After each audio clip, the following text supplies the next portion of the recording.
I work at a certain large financial institution in the US. And I'm not bragging, but I'm doing pretty great for myself. With a lot of potential for growth.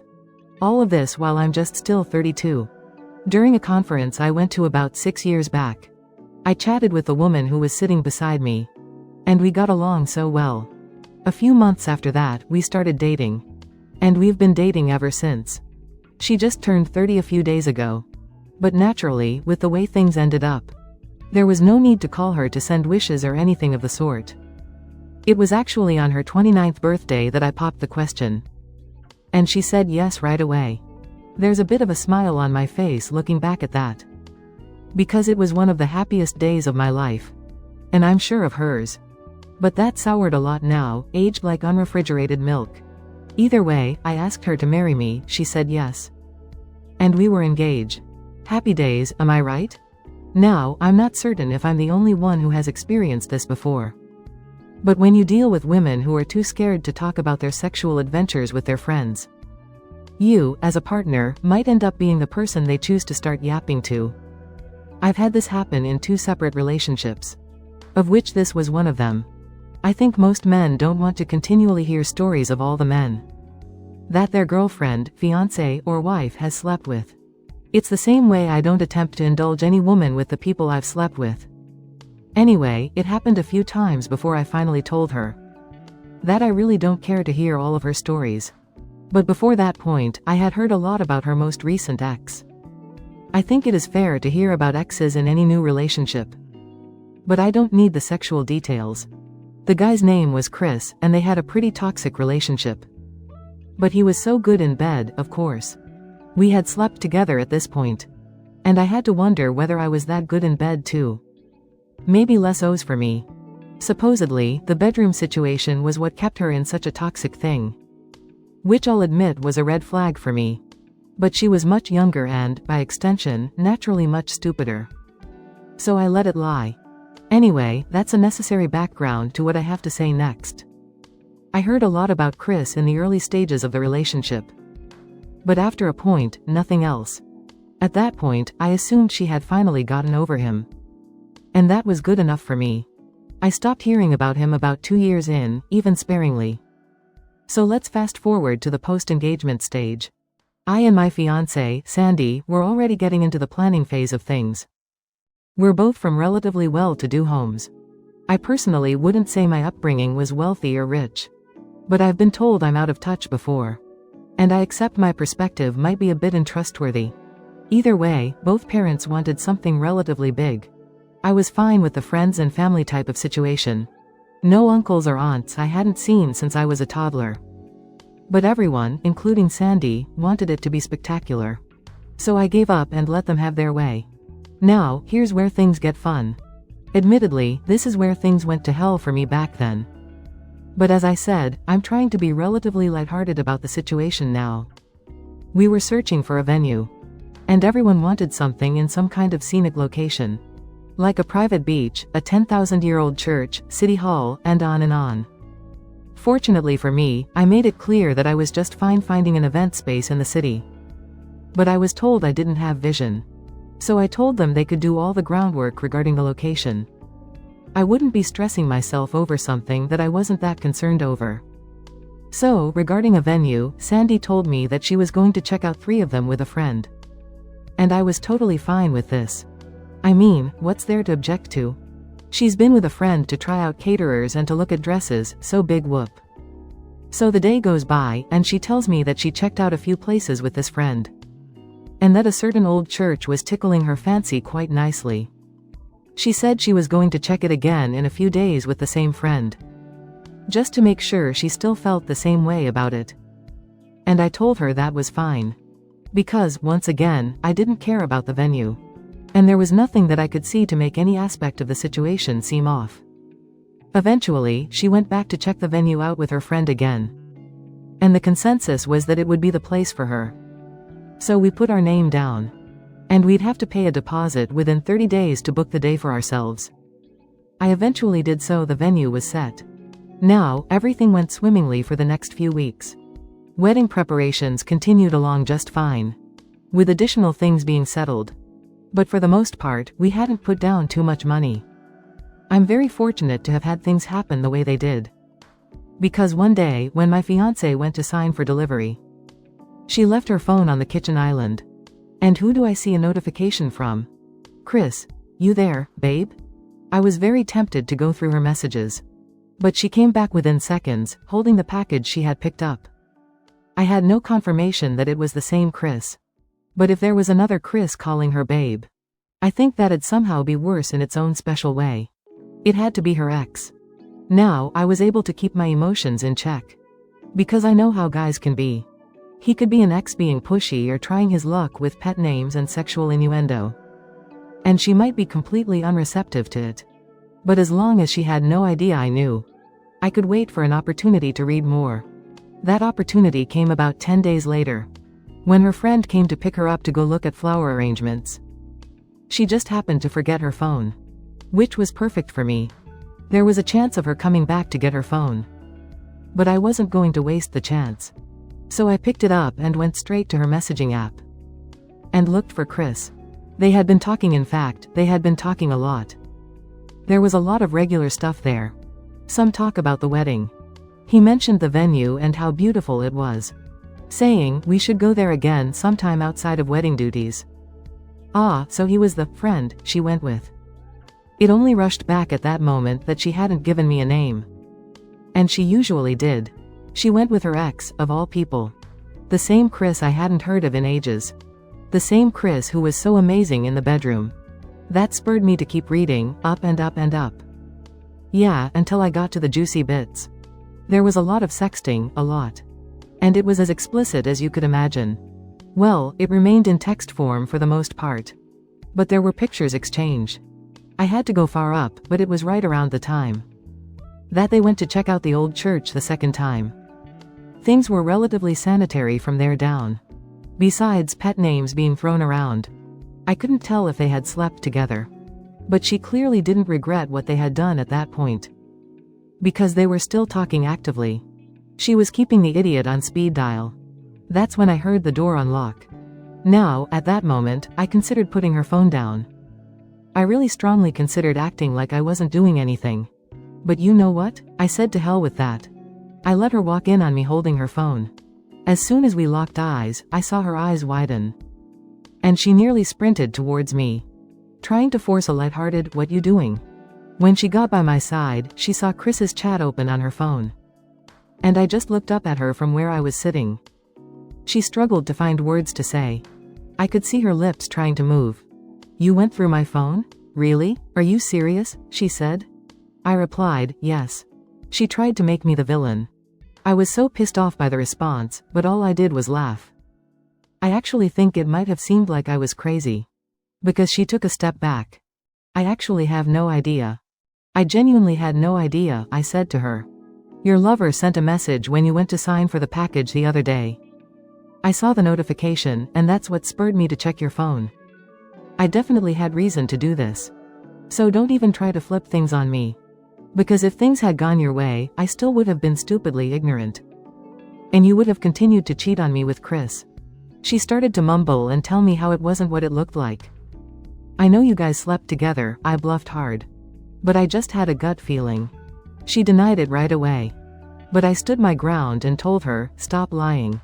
She denied it again. And I placed her phone on the table and pushed it towards her. I can't marry a liar. That's when she erupted into tears, wailing and telling me that it was just once. I laughed again. Just once? You sexted with him. You guys are still in contact. It was a mistake, baby, I made a mistake, she kept saying. She kept trying to touch me, but I kept swatting her away. That line was incredibly funny to me. Because it was only a mistake because I caught her. She would have kept going along with me. And her ex on the side. She would have gotten married to me. And probably kept sleeping with him. The length things could have gotten to had I not caught this. Was actually quite distressing to think about. I had no idea, and I had trusted her entirely. Before I had just happened to see the message on her phone. It's riling me up right now thinking of it. I stood up and went to the bedroom. And grabbed her suitcase from out of the closet. She followed me, and once she saw me throwing her belongings into it, She started to wail again, which was really starting to piss me off. She kept begging me through tears. But I was really not in the mood for any of this. To imagine I was planning a wedding with her was crazy. Give me the ring back. If you saw the look on her face at that point, it was like she had seen a ghost.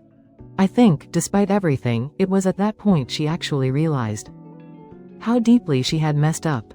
She realized the actual consequences of her action. My hand was outstretched in front of her for like 2 minutes, before she finally took off the ring and placed it in my hand. She didn't even fight it. And that made me glad, since I was starting to run out of patience at that point.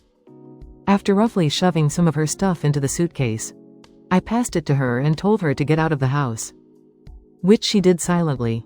That night, I locked the door, turned off all the lights, and I got drunk. The next morning, I woke up to several missed calls. There were some from her, some from her parents, and even some from my parents. Obviously, she had to have told them that I said the wedding was off. But I wondered if she had told them why. Almost definitely not, I thought at the time.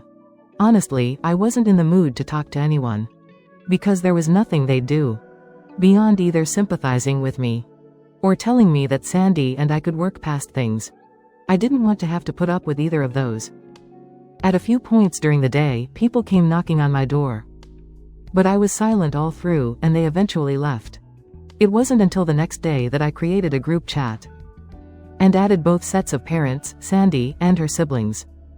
I wrote a very long message detailing absolutely everything that happened, in as much detail as I cared to include at the moment. I didn't care that her parents were there or that mine were there.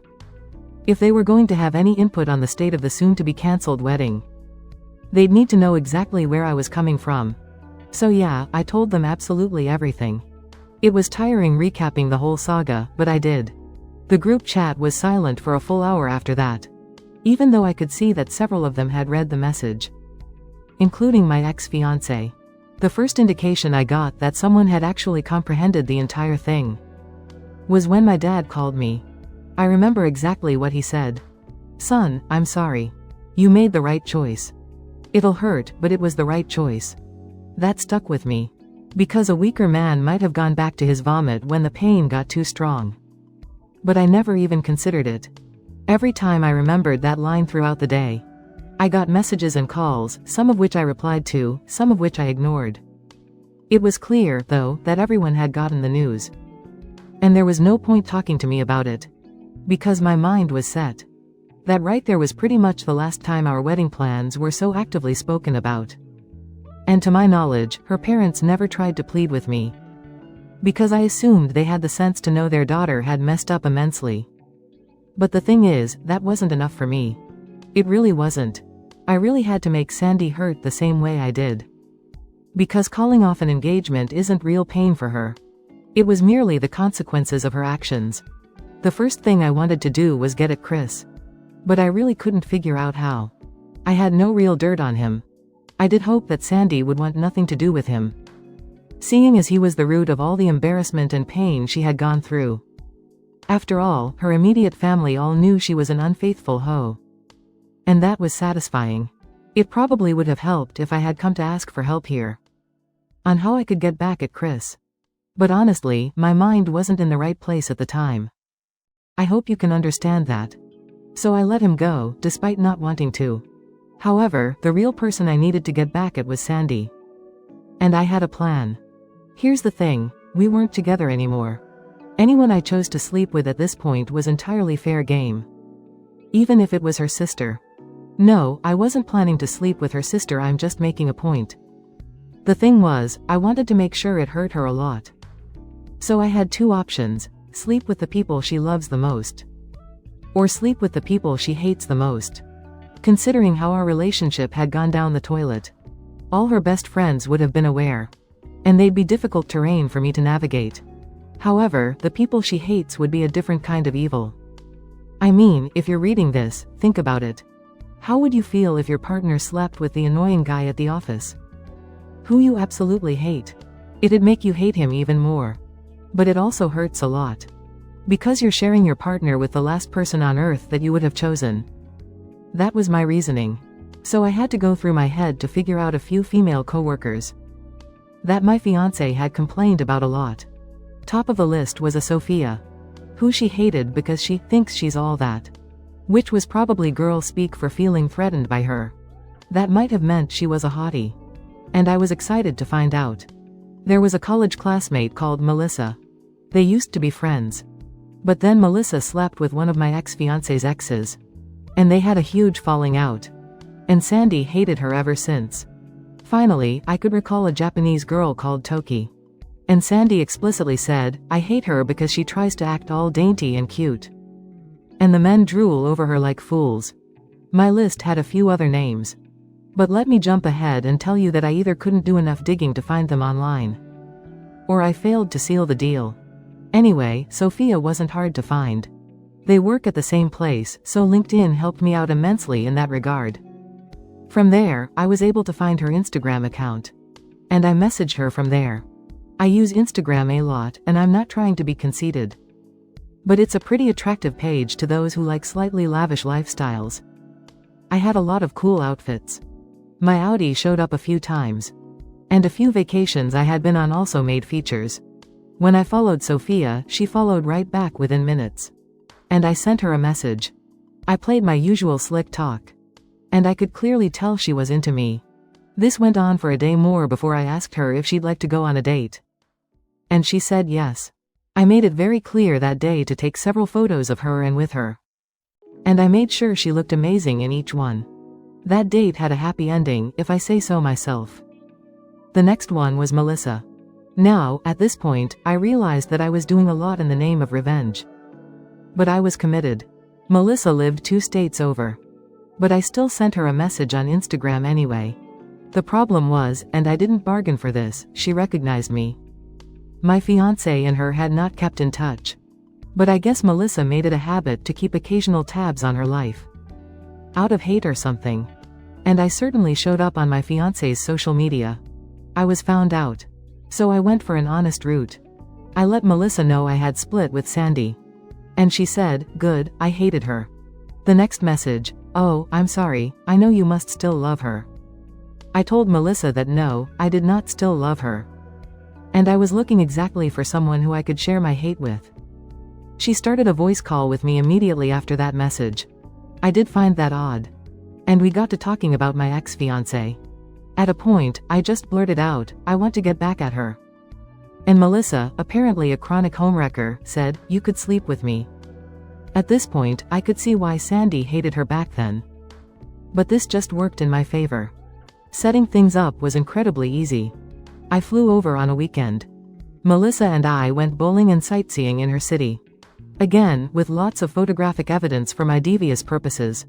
And then we went to her house and had some fun. She even let me take some very suggestive photos of her. Apparently, the hate between the two of them was a lot deeper than I knew. Finally, it was time for Toki. I was lucky with this one because I found her on Tinder. I had no idea what she looked like. But the name Toki was certainly not common for the area I lived in. I matched with her right away, and I sent her a message. She was pretty slow with her replies. And when I proposed a date, she said she wouldn't be available for the week. It took a while for me to seal the deal. Especially because I eventually went on a date with her. It took 3 dates to get anything to happen. I got my photos, though, of course, all taken with her fully aware. It took exactly 6 weeks for me to finalize all of this. And I won't lie, I really wondered whether I was a psychopath. To go through all that trouble to get back at someone. But I knew I'd finally feel a lot better at the end of it. So I brushed those feelings aside. I texted Sandy out of the blue one day. And it took her ages to reply, but she eventually did. We got through some very awkward pleasantries. But I told her I wanted to meet up with her. Though I didn't tell her what for. And I'm certain that got her hopes up. She told me she could be ready in 15 minutes. But I insisted that we meet in 3 hours. Because I really wanted to drive her crazy with the suspense. No, we were not getting back together. But I bet that's what she thought.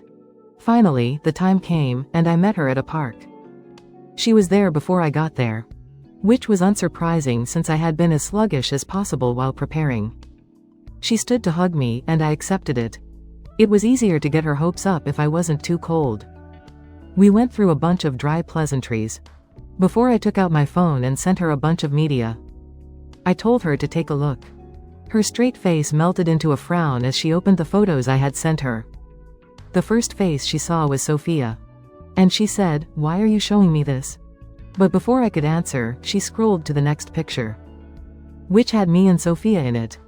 Then she kept scrolling past the Sophia pictures to the Toki ones. She was a lot of fun to be around, I made sure to say that extremely casually.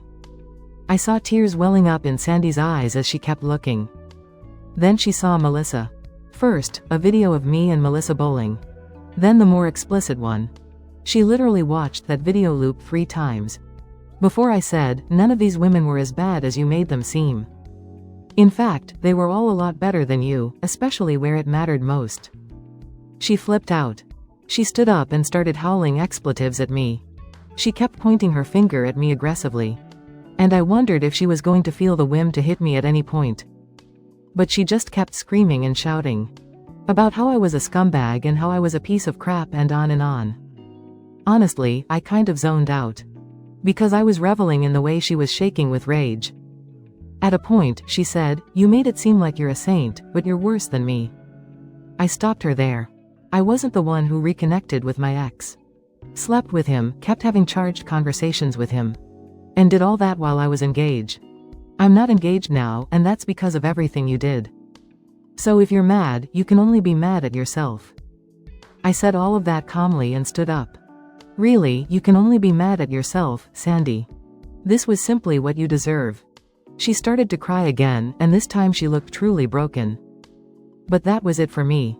Seeing that look was closure. I truly felt satisfied that I had done what I needed to do. Since then, I haven't heard from her, even when she turned 30. But to be honest, I prefer things that way. I don't know if this is practical advice for anyone. But I don't think that any woman is beyond cheating. Because that's what I thought about my ex-fiancé, and I was proven wrong. If you can sign a prenup, please do. Because I was lucky to get out of my situation before marriage. All I can really say as a parting note is that you should always stay vigilant. If you need to check their phone, do it. Especially if you have reasonable suspicion. It's not worth it living with someone who is giving you trust issues. I managed to get out of my situation. And for the sake of all you younger and even older men out there, I hope you do too. First off, your reaction to stumbling upon your fiancé's affair is both unexpected and oddly amusing. Most people would have been devastated. But you laugh it off like it's just another day at the office. And your nonchalant attitude towards the whole situation is both hilarious and slightly unnerving. I can't tell if we should be best friends or you're my worst nightmare. But then your revenge plot kicks into high gear. And boy, is it something else. I mean, bagging not 1, not 2, but 3 women your ex despises. That's some next level payback right there. You know what they say, keep friends close and enemies closer. What do you think of OP's revenge tactics? Let us know your thoughts in the comments below. Thank you for joining us today. Be sure to like and subscribe. And hit that notification bell so you don't miss out on our next video. Until next time.